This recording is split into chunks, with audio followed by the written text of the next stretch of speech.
Perang yang diklaim sebagai kemenangan ternyata menyimpan cerita lain di baliknya. Di tengah serangan besar-besaran ke Iran, Israel justru disebut mengalami kerugian yang tidak kecil.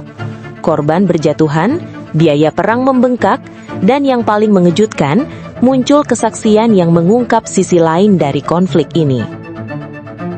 Sejak 28 Februari lalu, Israel bersama Amerika Serikat melancarkan operasi militer besar terhadap Iran. Serangan tersebut diklaim berhasil menghancurkan sejumlah fasilitas strategis milik Teheran. Bahkan, Israel menyatakan bahwa pemimpin tertinggi Iran, Ayatollah Ali Khamenei, turut tewas dalam rangkaian serangan tersebut. Namun, di balik klaim kemenangan itu, realitas di lapangan ternyata jauh lebih kompleks. Israel sendiri disebut mengalami kerugian yang tidak kecil. Selain korban jiwa, perang ini juga menguras biaya yang fantastis. Di Washington, sorotan mulai mengarah pada besarnya dana yang harus ditanggung oleh para pembayar pajak Amerika Serikat. Menurut sejumlah laporan, biaya perang yang dikeluarkan AS dalam operasi militer terhadap Iran diperkirakan mencapai sekitar 15 triliun rupiah setiap hari. Angka yang sangat besar bahkan untuk negara adidaya sekalipun. Ironisnya, dari sisi biaya persenjataan, Iran justru bertempur dengan cara yang jauh lebih murah. Teheran banyak mengandalkan drone Shahed 136, sebuah drone kamikaze yang relatif sederhana namun mematikan. Harga satu unitnya hanya sekitar 20.000 dolar AS atau kira-kira 338 juta rupiah. Beberapa estimasi bahkan menyebut harga maksimalnya berada di kisaran 50.000 dolar, sekitar 845 juta rupiah. Bandingkan dengan biaya yang harus dikeluarkan Israel dan Amerika Serikat untuk menghentikan serangan tersebut. Untuk mencegah drone atau rudal Iran, sistem pertahanan udara Israel menggunakan rudal Arrow 3 yang harganya mencapai sekitar 3 juta dolar per unit. Jika dirupiahkan, satu rudal pencegah bisa menelan hingga 50 miliar rupiah.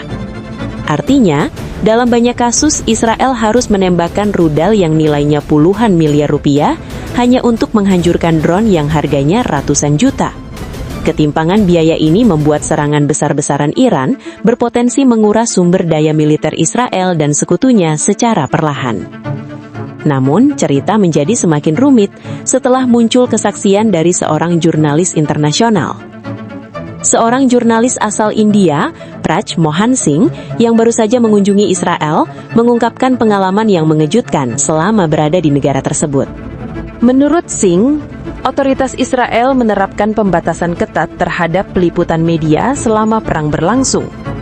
Ia mengatakan para jurnalis tidak diizinkan mengunjungi rumah sakit yang menampung jenazah korban serangan.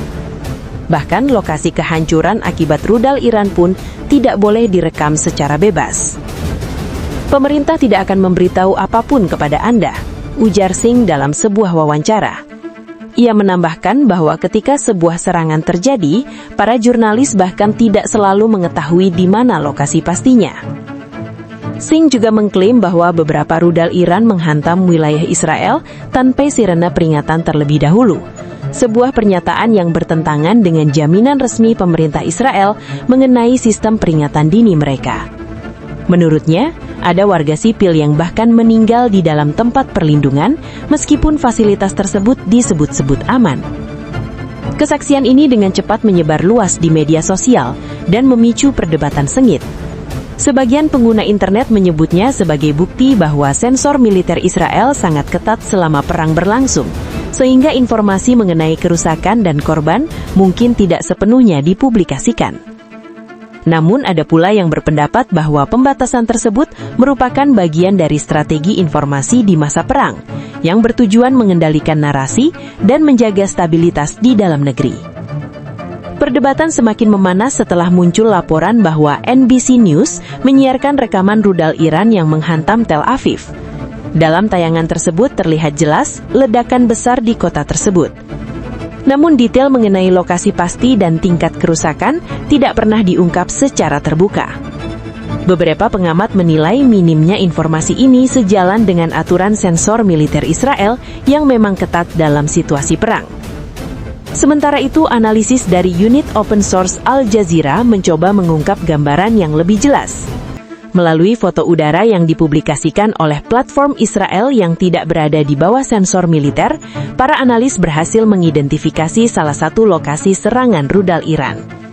Rudal tersebut dilaporkan menghantam sebuah kompleks perumahan dan bahkan mengenai tempat perlindungan secara langsung. Ledakan itu menyebabkan kerusakan besar pada rumah-rumah di sekitarnya. Kesaksian warga juga mulai bermunculan. Sejumlah penduduk di kota Beit Shemesh menggambarkan betapa kuatnya dampak serangan rudal tersebut. Beberapa dari mereka bahkan mempertanyakan apakah sistem peringatan dini benar-benar memberi waktu yang cukup bagi warga untuk mencapai ruang perlindungan. Pihak militer Israel menyatakan bahwa sistem peringatan telah diaktifkan sesuai prosedur. Namun, sejumlah saksi mata mengatakan bahwa mereka tidak memiliki cukup waktu untuk mencapai tempat perlindungan sebelum rudal menghantam. Di tengah kabut informasi dan perang narasi ini, satu hal menjadi semakin jelas.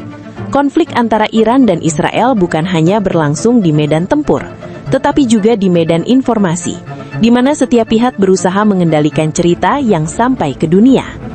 Dan hingga kini, dunia masih terus mencoba memahami apa sebenarnya yang benar-benar terjadi di balik ledakan-ledakan itu.